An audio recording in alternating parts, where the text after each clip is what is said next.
Aeschylus was born in ancient Greece during the 6th and 5th centuries before the Common Era. His plays are the oldest surviving, and some of the most influential and most commendable ever written. Although a discussion of his style and philosophical messages is saved for the conclusion of the series, on this video you may learn about one of the plays that are attributed to him, the Eumenides. You must remember that this is the third and last part of Aeschylus' surviving trilogy. If you did not watch the videos outlining the plays titled Agamemnon and Libation Bearers, then go check them out. This play begins in Delphi, in front of the sanctuary of Apollo. The priestess sings a song that, in part, pleads for the god's vision. She enters the sanctuary and then comes out crawling on all fours as she says, "Things terrible to tell and for the eyes to see." She describes the Furies along with the horrors of Tartarus, the most horrid place in Hades. After she leaves, the doors of the temple open and Orestes is revealed surrounded by the Furies, Apollo and Hermes. The Furies, however, are not haunting him, they are sleeping.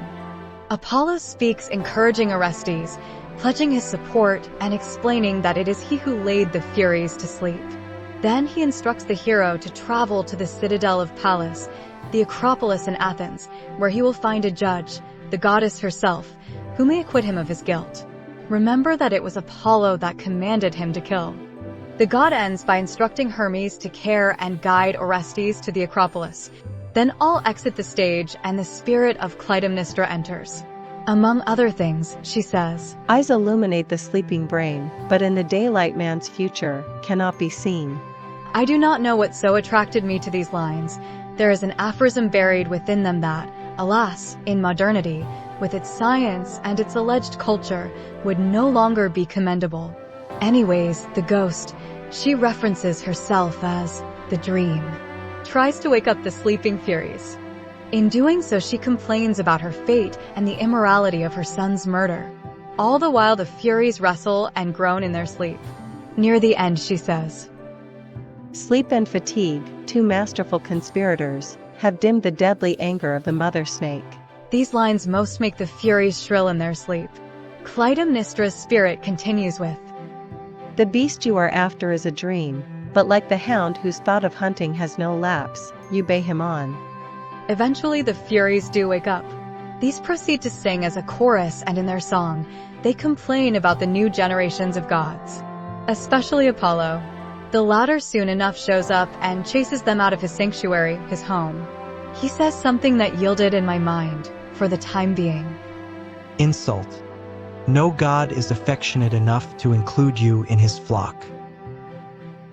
I guess this is one of the themes of the play.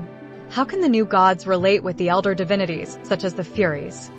An argument ensues between the Furies and Apollo that foreshadows or elucidates the moral or legal conundrum. The Furies hold that Orestes must be punished for the most impious, immoral of bloodsheds, his mother's. Apollo argues that the Furies should focus on punishing Clytemnestra for killing her husband, Agamemnon. He has it that Orestes' deed was justified. The Furies do not agree. They claim that a wife killing a husband is not as bad as Orestes killing his own mother because, they argue, wife and husband are not truly kin. They do not share blood. This conundrum is a main theme of the play. I guess I can make my own foreshadow. The other theme of the play amounts to a nationalistic eulogy towards the city of Athens. It was unexpected and funny. Either way, Apollo convinces the Furies to let Athena, Pallas, rule a judgment on the matter. The scene changes and Orestes is revealed kneeling, hugging, and pleading at the feet of Athena in the Acropolis, the legendary home of the wise sister of Apollo. I really like the whole idea behind the play. Soon enough, the chorus of Furies arrives and says, "See there, he clings to defense again, his arms winding the immortal goddess image, so seeks acquittal out of our hands. It shall not be, his mother's blood spilled on the ground cannot come back again. It is all soaked and drained into the ground and gone." A long and ultimately inconsequential exchange ensues in which the Furies haunt Orestes and he attempts to defend the justice or fairness of his deed. Like in the discussion with Apollo, brief remarks are made wherein the Furies arrogantly argue in favor of their own existence, their moral importance. They say, for example, Privilege primeval yet is mine. Athena shows up claiming that she was busy doing good things for the Athenians when the ruckus brought her over. She says, Who are you? I address you all alike, both you, the stranger kneeling at my image here, and you, who are like no seed ever begotten, not recognized by the gods as goddesses, nor yet stamped in the likenesses of any human form. Thus, each side explains themselves to Athena.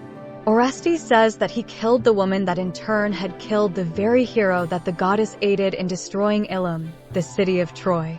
Athena then resolves to hold a democratic trial. I love it! The chorus of Furies sings a song wherein, among other things, they mention that if the precedent is set, the future will not be safe for parents. It reminded me of Aristophanes' seeming obsession with sons that beat their own parents. I guess that might have been an issue in the past. LOL. Along the same song, I apparently found the following lines noteworthy. There is advantage in the wisdom won from pain. If the man rears a heart that nowhere goes in fear, how shall such a one any more respect the right? I guess there is an aphorism to be dug and sculpted. My first thought about it is rather fascistic. Not that such a thing would make it not an aphorism. I will provide the final answer at the end of the video. For the time being, consider how the subsequent words yielded. The vainer the hostess that shame impregnates, the more odious the revenge that is birth. That describes an unequivocal pattern in humans. By the way, several more aphoristic boulders ensued. Yay. Okay, back to the story. So, I found curious that the jury that Athena assembles is comprised of 12 persons. What is this? Is this a modification by some later copier? Why would it be 12 as in oligarchical systems? Why not 500? Is this a point of Aeschylus? He has shown such love for democracy. I think this was a later change. The trumpet calls and all assemble. Apollo shows up to speak as a witness in the defense of the accused. Athena points out that the accusers must speak first. A jocular exchange occurs when Orestes does not deny having committed the murder. The Furies say, There are 3 falls in the match, and one has gone to us. Orestes replies, So you say, but you have not even thrown your man. This must have been a common reference in Greek life. Obviously, they are referencing the sport of wrestling. Either way, the Furies make their case. Then Apollo speaks and he argues that the Furies' premise is in fact mistaken. He argues that females are mere recipients of male seed, that in fact the child is only the man's. As evidence for this, he invokes Athena's birth. She was born directly from Zeus. Thus, Apollo argues, women are not actually needed, they merely serve as the carriers and nurturers of the seed. I obviously found this to be quite ridiculous. Although his words did yield an aphorism. It happens that even before the votes are cast, Athena begins her eulogy of Athenian values. She states that her Acropolis shall forever Be the ground where justice is deliberate. She mentions a bit of the mythic history of the city. For example, how Theseus combated the Amazonians at the Acropolis. The goddess then says, No anarchy, no rule of a single master. Thus, I advise my citizens to govern and to grace, and not to cast fear utterly from your city. What man who fears nothing at all is ever righteous? Such be your just terrors. So, love of democracy and fear of divinity's retribution. As the voters cast their ballots, Athena proclaims that in the case of a tie, she will vote in favor of Orestes. She basically expresses her agreement with Apollo's argument. In the end, the result is a tie and thus Orestes is pardoned. Know that in ancient democracies, tied cases would be rare, as there would be many voters, and either way, a vote would then ensue to determine the punishment. So, if the result was tight, the punishment would probably be light. Likewise, if the accuser utterly failed, he was liable to suffer a penalty for bringing a ludicrous lawsuit. Orestes thanks Athena and the city for righteousness and justice. More eulogy of the city. Apollo and Orestes leave the scene and only the chorus and Athena remain. The Furies complain about the new gods, and an exchange ensues in which Athena assuages, slowly but surely, the dissatisfaction and frustration of the trial losers. I cannot avoid interpreting this as perhaps the last message of the play. The play speaks, by way of analogy, to any possibly dissatisfied accuser. Athena tells the Furies that they should not abandon the city, that they may live in Athens with more peace and secure property rights than any other city. I was gifted quite the aphoristic gem from this section.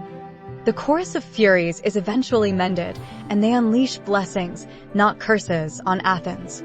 Then a second chorus arrives. Athena says of these, By us walk those women whose high privilege it is to guard my image, flower of all the land of Theseus. Let them issue now, grave companies, maidens, wives, elder women, in processional. I guess this aims to offset some of the sexism previously mentioned. In the end, all are happy in Athens. This ends Aeschylus trilogy about Orestes. If you missed the other videos, you really should catch them. Likewise, you will like the final analysis and critique video. It contains many more of the aphorisms I crafted from this author. In fact, let me tempt you with a small sample. Since law that requires fear is nothing more than coercion, God doesn't wish to be feared, but to be agreed with.